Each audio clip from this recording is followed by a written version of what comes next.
Hello friends, welcome to my YouTube channel. दोस्तों, आज की हमारी कहानी का शीर्षक है ब्राह्मणी और नेवला। एक बार देव शर्मा नाम के ब्राह्मण के घर जिस दिन पुत्र का जन्म हुआ, उसी दिन उसके घर में रहने वाली नकुली ने भी एक नेवले को जन्म दिया। देव शर्मा की पत्नी बहुत दयालु स्वभाव की स्त्री थी। उसने उस छोटे नेवले को भी अपने पुत्र के समान ही पाला पोसा और बड़ा किया। वह नेवला सदा उसके पुत्र के साथ खेलता था। दोनों में बड़ा प्रेम था। देव शर्मा की पत्नी भी दोनों के प्रेम को देखकर प्रसन्न थी, किंतु उसके मन में यह शंका हमेशा रहती थी कि कभी यह नेवला उसके पुत्र को न काट खाए। पशु के बुद्धि नहीं होती, मूर्खतावश वह कोई भी अनिष्ट कर सकता है। एक दिन उसकी इस आशंका का बुरा परिणाम निकल आया। उस दिन देव शर्मा की पत्नी अपने पुत्र को एक वृक्ष की छाया में सुलाकर स्वयं पास के जलाशय से पानी भरने गई थी। जाते हुए वह अपने पति देव शर्मा से कह गई थी कि वहीं ठहरकर वह पुत्र की देखरेख करे, कहीं ऐसा ना हो कि नेवला उसे काट खाए। पत्नी के जाने के बाद देव शर्मा ने सोचा, नेवले और बच्चे में गहरी मैत्री है, नेवला बच्चे को हानि नहीं पहुंचाएगा।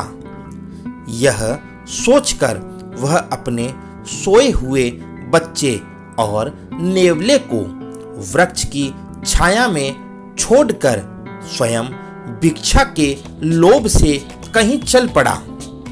देववश उसी समय एक काला नाग पास के बिल से बाहर निकला। नेवले ने उसे देख लिया। उसे डर हुआ कि कहीं यह उसके मित्र को न डस ले, इसलिए वह काले नाग पर टूट पड़ा और स्वयं छत विक्षत होते हुए भी उसने नाग के खंड खंड कर दिए। सांप को मारने के बाद वह उसी दिशा में चल पड़ा जिधर देव शर्मा की पत्नी पानी भरने गई थी। उसने सोचा कि वह उसकी वीरता की प्रशंसा करेगी, किंतु हुआ इसके विपरीत।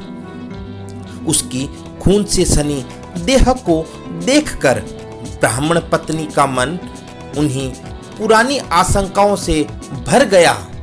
कहीं इसने उसके पुत्र की हत्या न कर दी हो।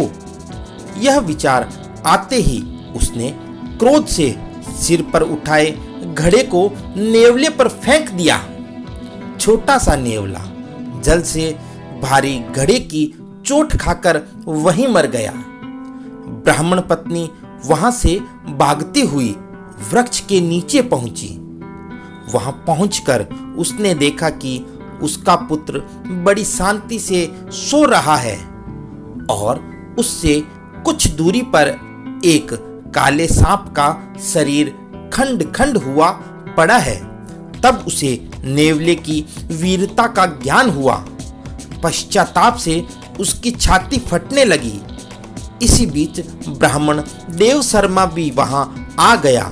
वहां आकर उसने अपनी पत्नी को विलाप करते देखा तो उसका मन भी सशंकित हो गया, किंतु पुत्र को कुशलतापूर्वक सोते देख उसका मन शांत हुआ।